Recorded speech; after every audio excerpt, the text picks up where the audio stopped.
सोचिए, हजारों किलोमीटर दूर अफ्रीका के एक वीरान पहाड़ पर 10,000 साल से सोया हुआ एक ज्वालामुखी फटता है। धुएं का एक काला बादल आकाश को चीरता हुआ ऊपर उठता है और उसकी राख सीधे दिल्ली के आसमान तक पहुंच जाती है। क्या ये सामान्य है? क्या ये खतरनाक है? क्या भारत किसी बड़ी प्राकृतिक बदलाव की तरफ बढ़ रहा है? जानते हैं आज पूरी कहानी इसके बारे में। उससे पहले वीडियो पर नए हो तो वीडियो को लाइक करके इस चैनल को सब्सक्राइब जरूर कर देना। तो चलिए शुरू करते हैं। इथियोपिया का हाईली गुग्डी एक ऐसा ज्वालामुखी जिसे वैज्ञानिक ने दुनिया का सबसे शांत वोल्केनोस की लिस्ट में डाला हुआ था, क्योंकि ये पिछली बार करीब 10,000 साल पहले फटा था। लेकिन इस बार रविवार की सुबह जमीन अचानक कांपने लगी, पहाड़ लाल हो गया और कुछ ही मिनटों में धुएं और राख का 20 से 25 किलोमीटर ऊंचा गुब्बारा आकाश में उठ गया। वैज्ञानिकों के मुताबिक ये ब्लास्ट इतना तेज था कि राख का बादल सीधे स्ट्रोसोफेयर तक चला गया। अब सवाल, अफ्रीका में विस्फोट हुआ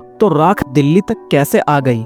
दरअसल पृथ्वी के ऊपर मौजूद तेज हवाएं, जिनको जेट स्ट्रीम्स कहा जाता है, ये राख को पकड़कर लगभग 120 से 130 किलोमीटर की रफ्तार से सबसे पहले रेड सी की तरफ ले गई, फिर सऊदी अरेबिया, फिर पाकिस्तान और अंत में राजस्थान के जालोर, जोधपुर, जैसलमेर जोन से भारत के आकाश में दाखिल कर दिया। फिर रात 11 बजे के आसपास दिल्ली एनसीआर के ऊपर ये पूरा प्ल्यूम फैल गया। अब ये समझना जरूरी है कि ये राख कैसे तैर रही है। ये राख आम धूल नहीं है, ये वोल्केनिक ऐश कहलाती है। कांच जैसे सूक्ष्म कण ये 25,000 से 45,000 की फीट की ऊंचाई पर तैर रही हैं। जमीन पर नहीं गिर सकती हैं क्योंकि हवाएं इसे ऊपर की ओर घुमा रही हैं, लेकिन सूरज की रोशनी को रोकने के लिए ये काफी है। इसी वजह से नॉर्थ इंडिया का स्काई अचानक दूधिया, अजीब रंगी और नारंगी या ग्रे दिख सकता है। ऐसा नेचर में बहुत रेयर होता है, एक महाद्वीप में ब्लास्ट हो और असर दूसरे महाद्वीप में दिख जाए।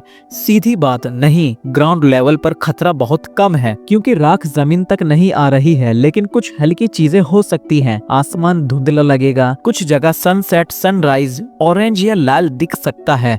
फोटो लेने पर स्काई ग्रे या ब्लरी लगेगा। एयरलाइन फ्लाइट रूट्स अस्थायी बदल सकते हैं, पर सांस लेने में कोई दिक्कत नहीं होगी क्योंकि हवाओं में नीचे तक राख नहीं है। वैज्ञानिकों की चिंता अलग है। उनके मुताबिक दुनिया भर में डोरमांट वोल्केनोस का अचानक एक्टिव होना, पिछले साल आइसलैंड, फिर पपुआ न्यू अब इथियोपिया, ये पैटर्न अनयूजुअल है। अर्थ्स टेक्टोनिक प्लेट्स इस समय हाईली अनस्टेबल हो रही हैं और इसका मतलब है आने वाले सालों में और वोल्केनिक एक्टिविटी देखी जा सकती है। ये दिल्ली के लिए खतरा नहीं, लेकिन नेचर के बड़े बदलाव की एक वार्निंग है। हम इंसान सोचते हैं हम बहुत बड़े बन गए हैं, मोबाइल, इंटरनेट, टेक्नोलॉजी सब कुछ कंट्रोल कर सकते हैं, लेकिन एक वोल्केनो ब्लास्ट पूरे आसमान का रंग बदल देता है। सोचिए, एक पहाड़ फटा और उसके असर की हलचल 4,000 से 5,000 किलोमीटर दूर महसूस हुई। दिल्ली के आसमान में प्लेन्स को रूट बदलना पड़ा, वेदर प्रेडिक्शन बदल गया। ये रिमाइंडर है, nature is still the real boss. ये वोल्केनो ग्लोबल वार्मिंग की वजह से नहीं फटा, लेकिन इसका इनडायरेक्ट असर क्लाइमेट पर जरूर पड़ेगा। वैज्ञानिक बताते हैं वोल्केनिक ऐश सनलाइट रोकती है। SO2 ऊपर एटमॉस्फेयर में जाए तो टेम्परेचर टेम्पररी